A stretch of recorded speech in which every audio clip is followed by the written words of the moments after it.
Hello and welcome to the allure of fashion and the intrigue of great books.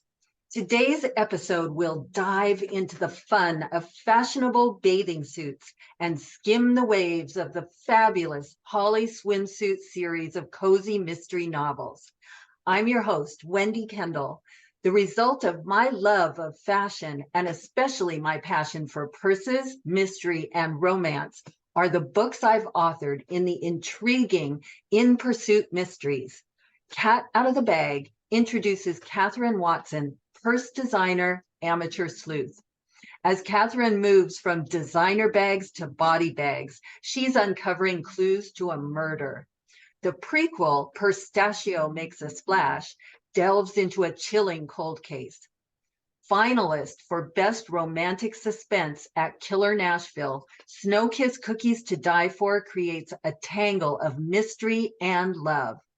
A summer romantic comedy read that will keep you on the edge of your beach towel in your swimsuit is my Cherry Shakes in the Park. Please check my website, wendywritesbooks.com, to see all my books. And I'm having fun finishing my newest book in Catherine Watson's Investigations, publishing next year. Thank you so much to all the readers who've told me how much they've enjoyed my books. And my guest today is author Susie Black. Named Best U.S. Author of the Year by NN Light Book Heaven, award-winning cozy mystery author Susie Black was born in the Big Apple, but now calls sunny Southern California home. Like the protagonist in her Holly Swimsuit Mystery series, Susie is a successful apparel sales executive. Susie began telling stories as soon as she learned to talk.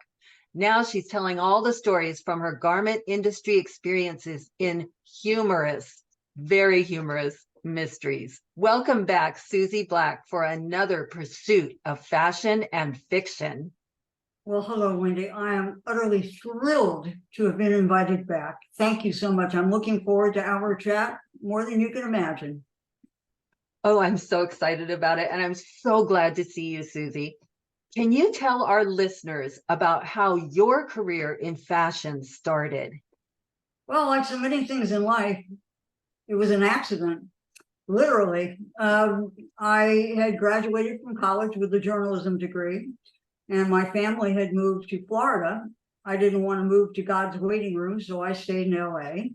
And I was just having a cup of coffee and the phone rang, and my dad, who was a ladies swimwear and apparel salesman, called and said, we've got a family emergency. My sister is very ill in Cleveland. It doesn't look good. I'm in the middle of a show. Nobody can help me. I need you to come to help me. And I said, well, the only experience I have in ladies apparel is I wear it.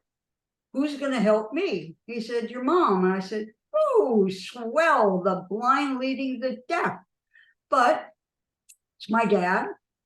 We went, and he gave me a half an hour of how to be an apparel salesperson, and left me for 3 days. Oh my gosh. Oh yeah. Well, fortunately, Southern people were very nice. I mean, the first time somebody asked me what my terms were, I told them I wasn't that kind of girl, but okay. But at the end of the trade show, I had written a lot of orders. No one was more shocked than me. And I didn't really want to go to grad school. Was kind of, I'd had a very unique experience with a newspaper where they said all the girls start in the secretarial pool, and I wanted to be a writer, not a secretary. So as my nana told me, if you want to go to grad school, I don't think it's going anywhere, take the job. If you don't like it, go back to school. So I did. And I was the only woman in the entire Deep South. I moved from Los Angeles to Atlanta, Georgia. I didn't know a soul. And I traveled 4 states, and there were no women who did what I did. I would walk into the store and they'd say, you're the what, honey? what kind of daddy you have, let you do a job like that? And I used to say, well, one wants to get rich. What could I tell you? But I worked for my dad for 4 years, and then the swimwear company that we were with gave me a big promotion, and then he worked for me. It was very unique, but he fed my mother, so what can you do? That is, without going into every excruciating detail, kind of the Reader's Digest of how I got into the rag business. Wow, big steps, big, huge steps. It's amazing. Tell me what your favorite aspect of working in the fashion industry is. Well, I think that the thing that I like is that you can use your creative abilities to reach your goals.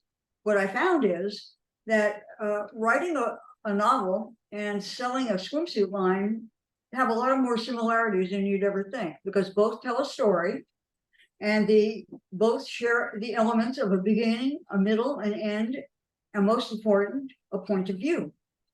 They have hills and valleys, just like a novel, and it's your voice that comes through, whether you write in the first person or in the third person. So for me, the apparel industry was a very, very creative outlet, because they gave you the samples, but it's how you interpreted the story that was the telling of the tale.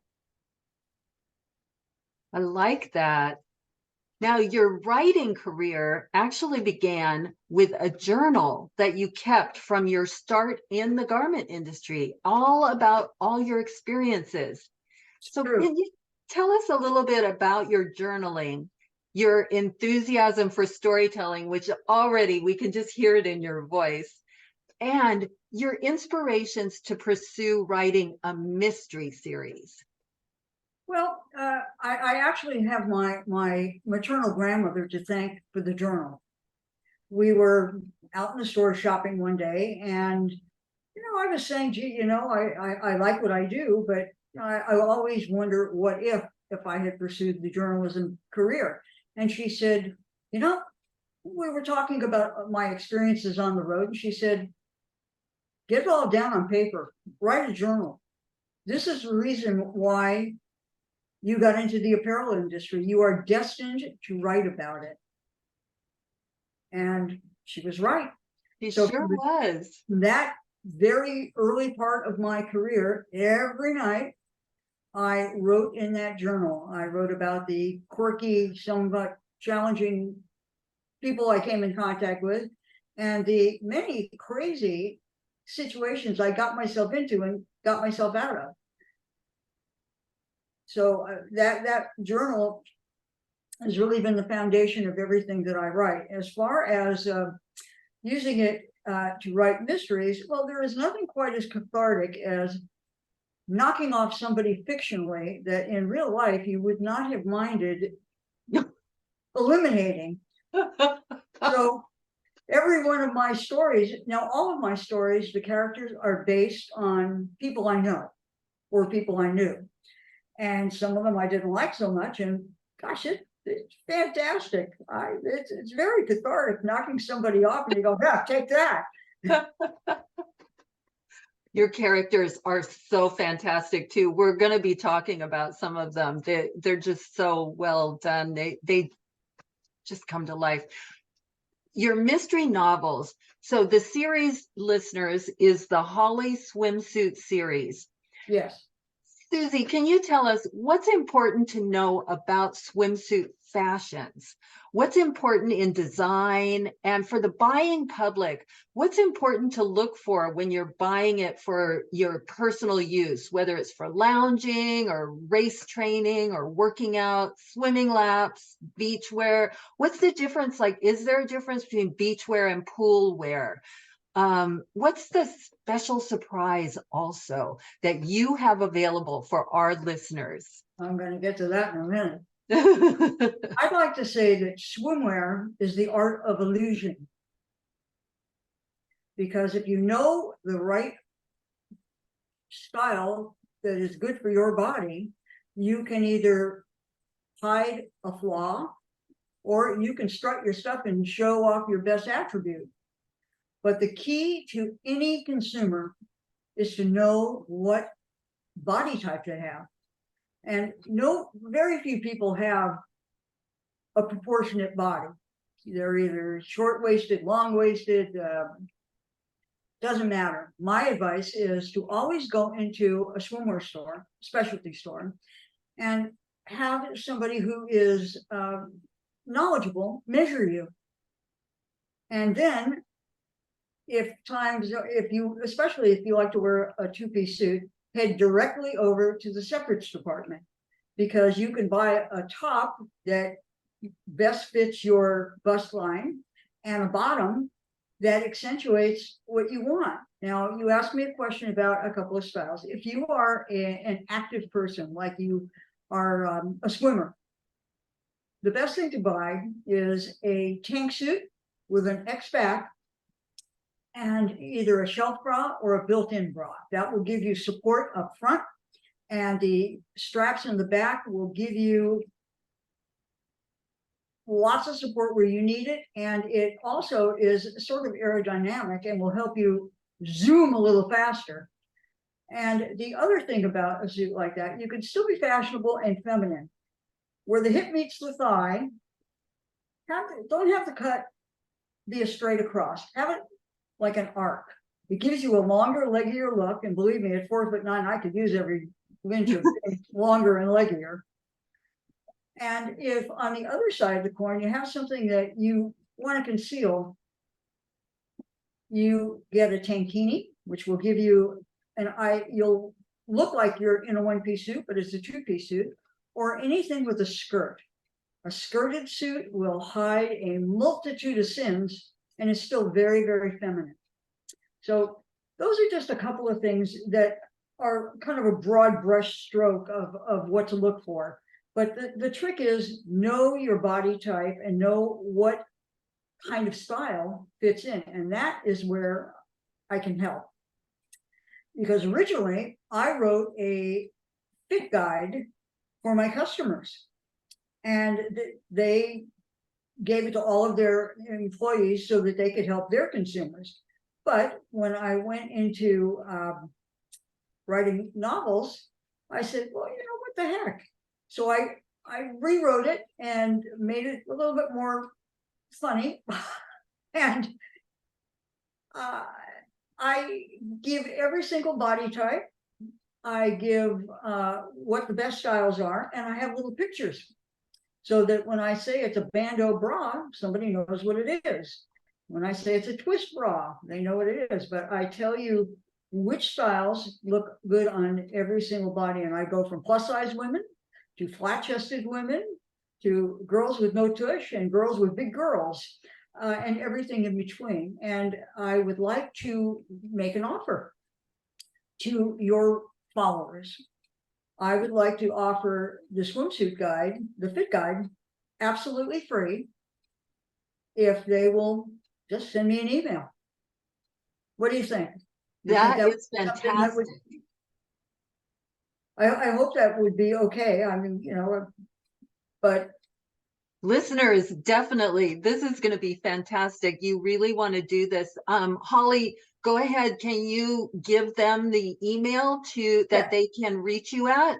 Yes, it's mysteries_@authorsusieblack.com. Great. And that will get you right to me, and just say, I'd love to have a copy of the fit guide, and I will send you either the PDF or I'll send you a link. Perfect. Really encourage you all to do that. It's very helpful, very useful. Thank you for that offer. It's my pleasure. Now, you have published an impressive 4 books in your Cozy Mystery series that listeners will certainly enjoy investigating. I recommend your series as such a fun read. Can you tell us a little about your protagonist, Holly Swimsuit, and her hilariously satirical sense of humor? And what is Holly's personal fashion preference? Thank you. Holly Swimsuit is the me I always wanted to be, and a little bit more. I have injected my personality into Holly Swimsuit, but she's she's a little bit more sarcastic than maybe I am at times. Like me, she is a lady swimwear executive, and she operates out of the California Apparel Center in the heart of the Los Angeles swimwear industry. And as far as what she likes, she is a casual woman. She wears chinos and a blazer. You won't find her in a business suit very often. She's a big sneaker fan, so she's got a lot of tennis shoes. And because she lives on a houseboat, she's got a pretty casual wardrobe. That's fantastic. I love her houseboat too. I'm so jealous of that. Now, Holly Swimsuit also has an intriguing group of fashion industry friends that bring even more humor and analysis, to these mysteries that they face. Can you tell us about this group of working women? Sure. The working women, again, are based on a group of women that I had coffee with every day of the work week in the California Apparel Mart at the coffee shop down, like a Starbucks, but it wasn't a Starbucks. And I write in the first person. And while that really is my voice coming through, it does present some problems because you can't talk about something you weren't in the room over. So I had to create a group of people that I call the Yentas, and they are a group of women who are colleagues and competitors, honestly, and they help Holly Swimsuit flesh out the clues, give her information about somebody that might be a person who was the real murderer, and things that you would not really have any way of knowing if it wasn't for them. And of course, they give their opinions, whether she wants them or not. But the Yentas have proven to be very, very popular, and they have very distinctive personalities. Very distinctive, very fun. Yes, I love being in on their coffee chats. Now, your series, as you said, takes place in Los Angeles. How does that setting enhance your mysteries? Well, Los Angeles is really the heartbeat, the heart and the soul of the ladies swimwear business. And I think that having the setting of my stories in Los Angeles gives it a huge amount of authenticity. I take the readers into the mart. The apparel center is a 3-building apparatus that takes up an entire block of downtown Los Angeles. Thousands of showrooms. Not all of them are swimwear. I mean, it's every aspect of apparel, from menswear to children's wear to accessories. And swimwear takes up 2 floors. And I think that one of the reasons why the series is popular is because readers do get an insider's view of how a swimsuit gets from the designer's imagination to the four-way at your favorite store. I give, and it's tricky because you don't want to give so much information that they go, oh my God, who cares? But on the other hand, it really does give some context to the mystery. It's absolutely fascinating to read, and it's woven into the story, so it just comes across so interesting, and the way that you write setting it's so vivid. I enjoy that so much. Would you treat our listeners to a reading from one of your novels from your Holly Swimsuit Mystery series? I would love to. I'm going to, I picked out a selection, and it is from my newest release, Death Oh, by the good. Cutting Table. And I'm sorry, say the title again. I was so excited. Death by Cutting Table. Yes. A cutting table is when you're in the production area and you're cutting the fabric. In this case, it was the murder victim nailed to the fabric table, but okay. You'll have to read the book to get the rest of it, but to set the scene, this is a dramatic scene where Holly Schlivnik and her dog, Sigmund Freud Schlivnik, her full-size poodle and psychiatrist, mixed together, almost get killed. And I'm going to read this to you now, if that's okay.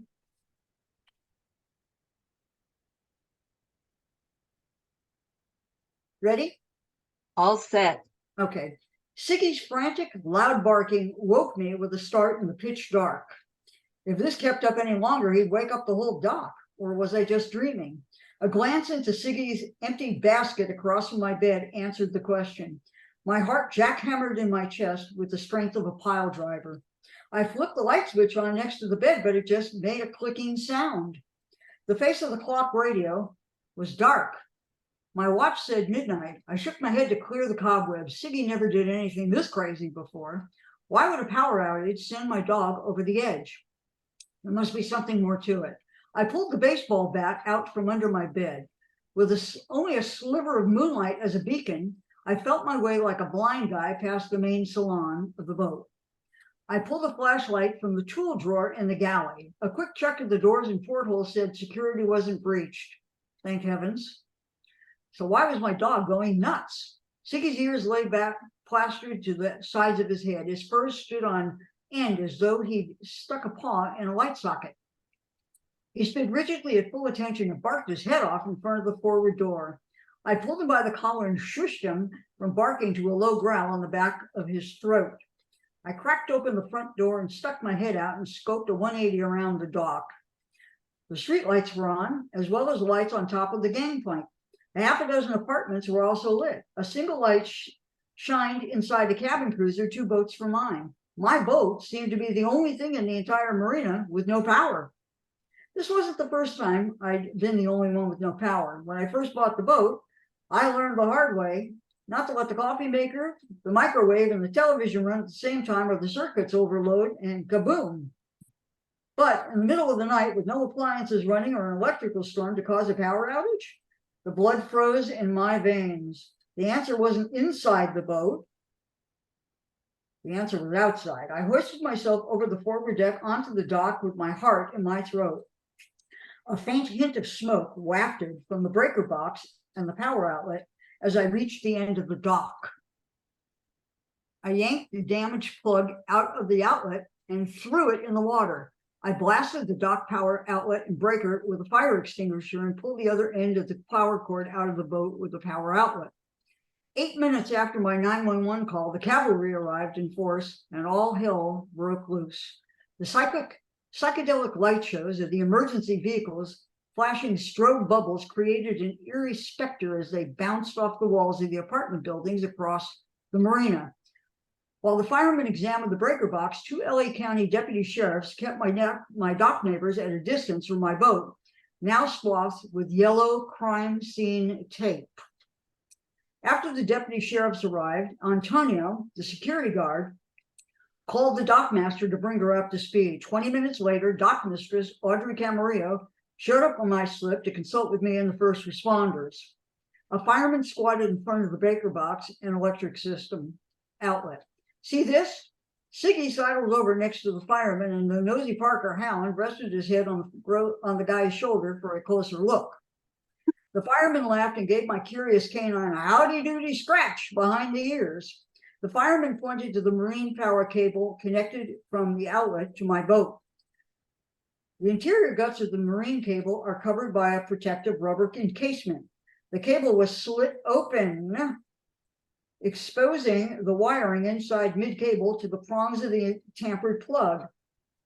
Several strips of aluminum foil anchored in place by a fistful of pennies laid on the dock adjacent to the breaker box.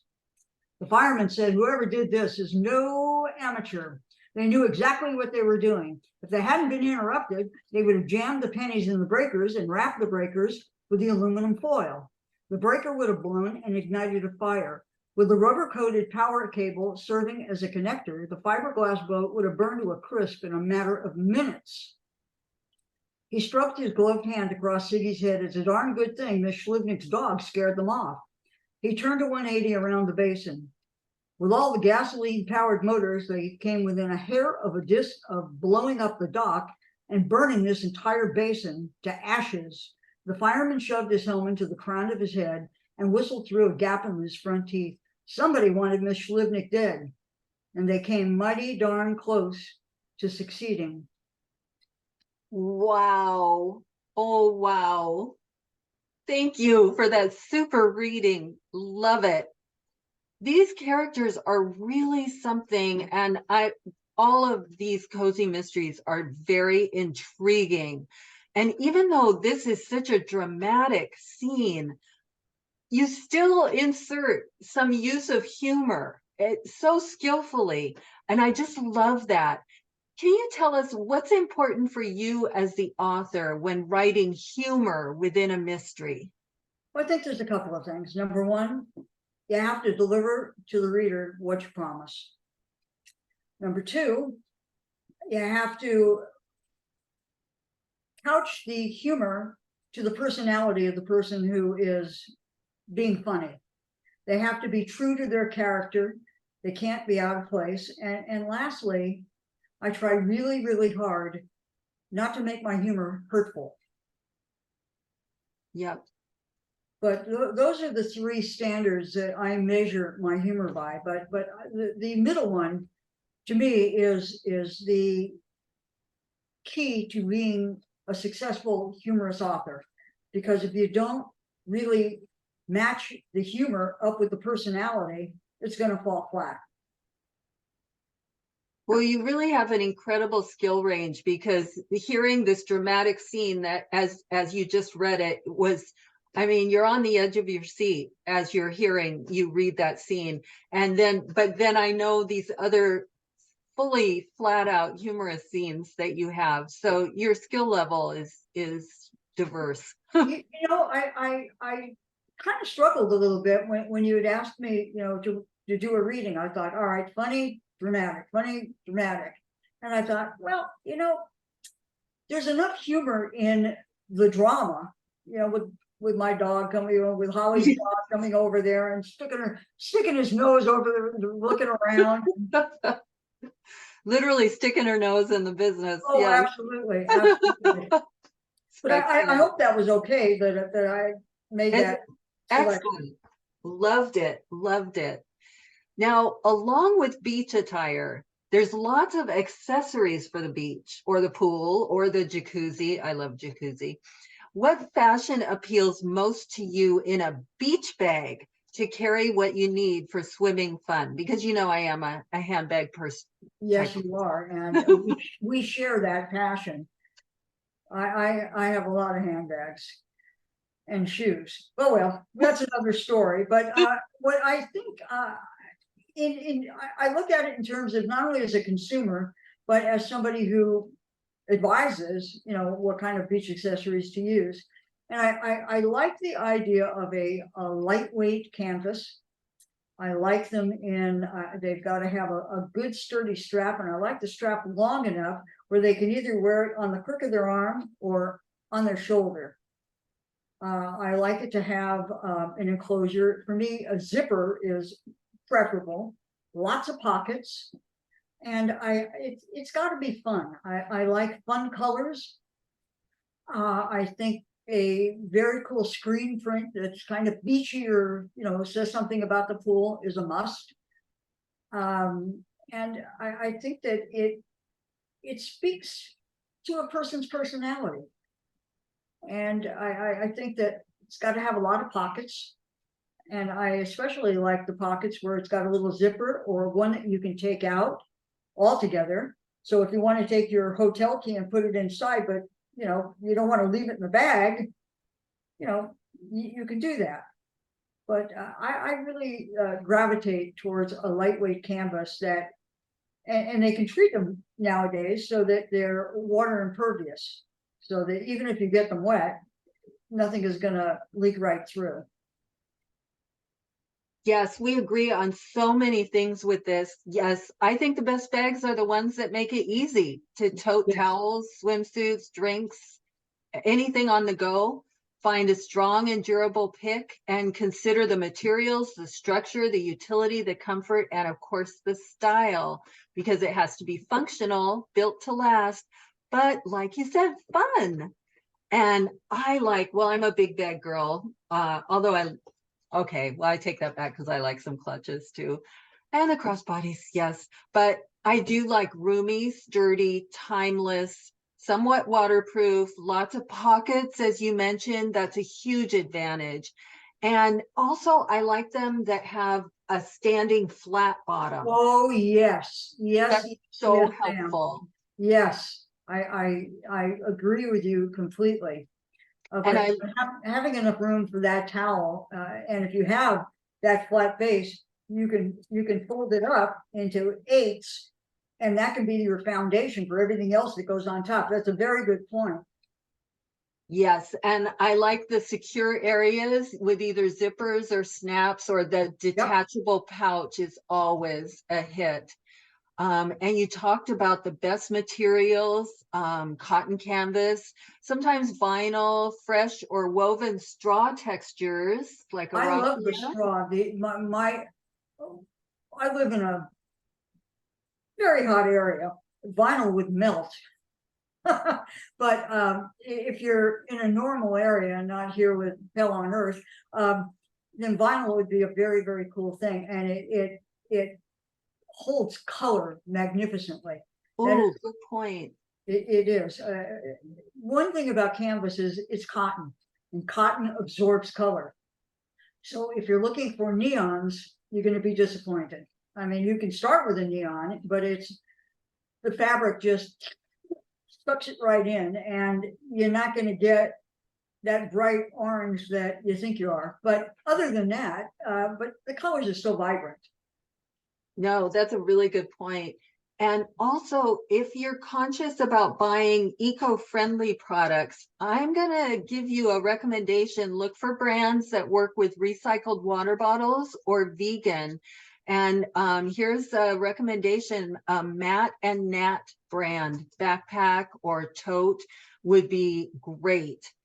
And also be sure to look for options that have sturdy handles, and even reinforced bases if you need to. So, Susie, any advice at the very last end here of for someone who might be interested in a career in the fashion industry, a quick how to start? Yes. If you want to be in the design or pattern making or production end of it, enroll yourself in a school like FIDM. That's the Fashion Institute and Design. Any any big city will have a fashion school, but you can learn how to make patterns, how to design. If you're going to want to be like me in the sales end of it, well, even if you're in a secondary or tertiary market, most medium-sized cities have a mart. Try to get a job in a showroom, working for somebody in a showroom. But if there isn't a mart, find out, your favorite line, who's the sales rep, and see if you can talk them into being a sub rep and let them teach you the ropes. Because I will tell you this is no different than being an engineer or a scientist. You have to know your stuff.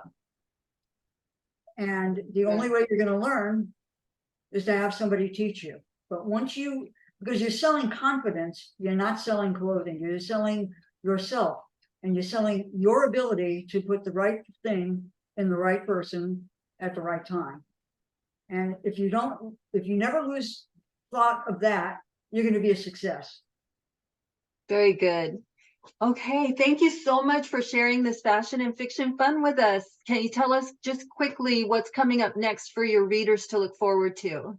Yes, I have a new book coming out. It's called Rag Lady, and it has a murder in it, but it's the first time I haven't done a humorous murder mystery. It is the fictionalized story of how I got into the apparel industry and how that led to my writing career. So that will come out November 15th. That's Rag Lady. And I have just written the two most favorite words of an author, the end, on a manuscript.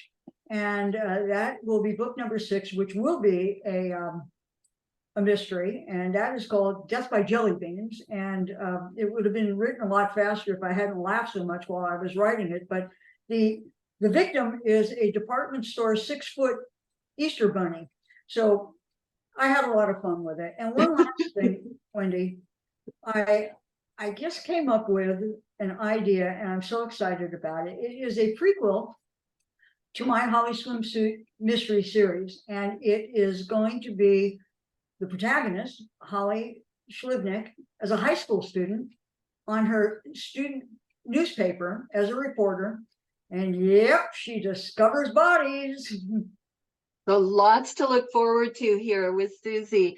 Listeners, you want to check out her website, authorsusieblack.com, to find out more about her books. And don't forget to email her mysteries_at authorsusieblack.com about the fit guide. And you're invited to my website, wendywritesbooks.com, to see my books and explore more on fashion and fiction. Thank you, listeners, for joining us. Be sure to like and subscribe so you never miss an episode. And join me next time for the allure of fashion and the intrigue of great books.